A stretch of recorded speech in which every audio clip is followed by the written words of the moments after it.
বিদেশি বিনিয়োগ মানে কি দেশ বিক্রি? এই প্রশ্নটাই গত কয়েক সপ্তাহ ধরে চায়ের কাপ থেকে শুরু করে সোশ্যাল মিডিয়া সব জায়গায় ঘুরছে। আলোচনার কেন্দ্রবিন্দু একটাই, চট্টগ্রাম বন্দর।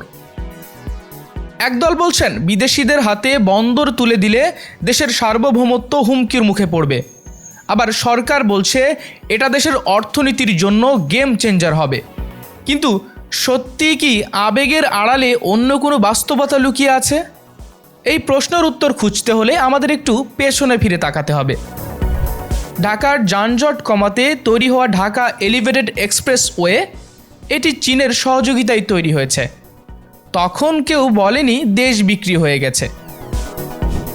আবার হজরত শাহজালাল আন্তর্জাতিক বিমানবন্দরের তৃতীয় টার্মিনাল জাপানের অর্থায়নে গড়ে উঠেছে। সেই সময় দেশ জুড়ে প্রশংসার বন্যা বয়ে গেছে। কেউ সার্বভৌমত্বের প্রশ্ন তোলেনি। আবার রূপপুর পারমাণবিক বিদ্যুৎ কেন্দ্র রাশিয়ার তত্ত্বাবধানে, মাতারবাড়ি গভীর সমুদ্র বন্দর জাপানের সহযোগিতায়, পায়রা তাপ বিদ্যুৎ কেন্দ্র চীনের বিনিয়োগে এবং রামপাল ভারতের সহযোগিতায় নির্মিত হয়েছে। এসব প্রকল্পকে আমরা উন্নয়ন বলেছি, স্মার্ট বাংলাদেশের প্রতীক বলেছি। তাহলে প্রশ্ন হচ্ছে, সেখানে দেশ বিক্রি হয়নি, এখানে কেন হবে? চট্টগ্রাম বন্দর একটি বন্দর নয়, এটি বাংলাদেশের অর্থনীতির হৃৎপিণ্ড। দেশের আমদানি রপ্তানির প্রায় 90% এই এক দরজা দিয়েই হয়।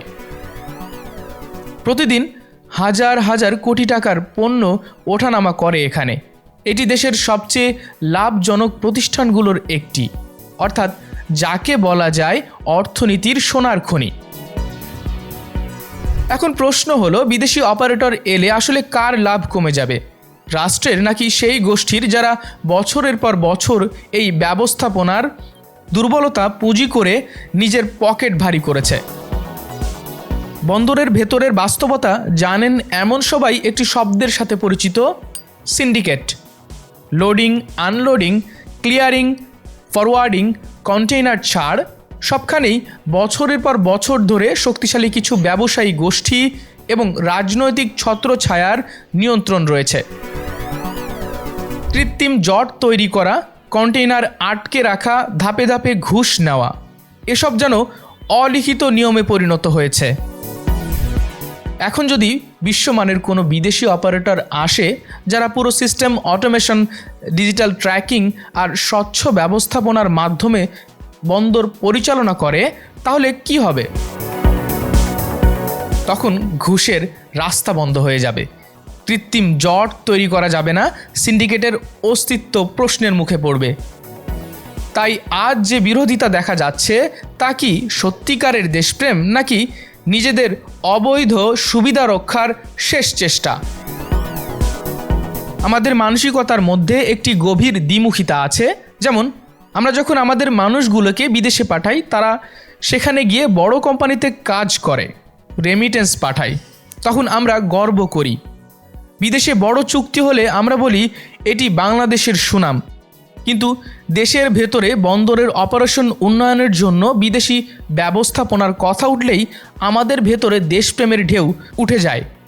মনে রাখতে হবে, অপারেটর নিয়োগ দেওয়া মানে মালিকানা হস্তান্তর নয়, এটি একটি নির্দিষ্ট সময়ের জন্য সেবার চুক্তি মাত্র।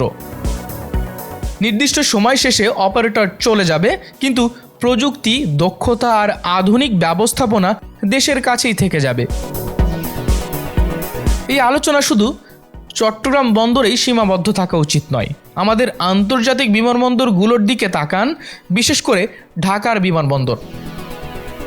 লাগেজ পেতে ঘন্টার পর ঘন্টা অপেক্ষা, ইমিগ্রেশনের দীর্ঘ লাইন, যাত্রী হয়রানি, এসব যেন নিত্যদিনের গল্প। আমরা কেন এখনও আন্তর্জাতিক মানের ব্যবস্থাপনা নিয়ে আসতে সাহস করি না? যদি বন্দরে বিদেশি অপারেটর সফল হয়, তাহলে আমাদের দাবি হওয়া উচিত ঢাকা ও বিভাগীয় সব বিমানবন্দরও আধুনিক ব্যবস্থাপনায় আনা হোক। এতে যাত্রী সেবা উন্নত হবে, দুর্নীতি কমে যাবে, আর আমাদের তরুণরা আন্তর্জাতিক মানের কাজ শেখার সুযোগ পাবে। এখন যারা এই উন্নয়নের বিরোধিতা করছেন, তাদের সবাইকে ঠিক এক কাতারে ফেলা ঠিক হবে না। কেউ কেউ আবেগের বশে বিরোধিতা করছেন, তারা দেশকে অবশ্যই ভালোবাসেন, কিন্তু হয়তো সঠিক তথ্য জানেন না, কিন্তু আবারও প্রশ্ন হলো তাদের আবেগকে উস্কে দিচ্ছে কারা? কারা চায় না বাংলাদেশের বন্দরে আন্তর্জাতিক মানের সিস্টেম আসুক? কারা চায় না তাদের একচটিয়া নিয়ন্ত্রণ ভাঙুক? বিশ্বের দিকে তাকালেই উত্তর পরিষ্কার হয়ে যায়।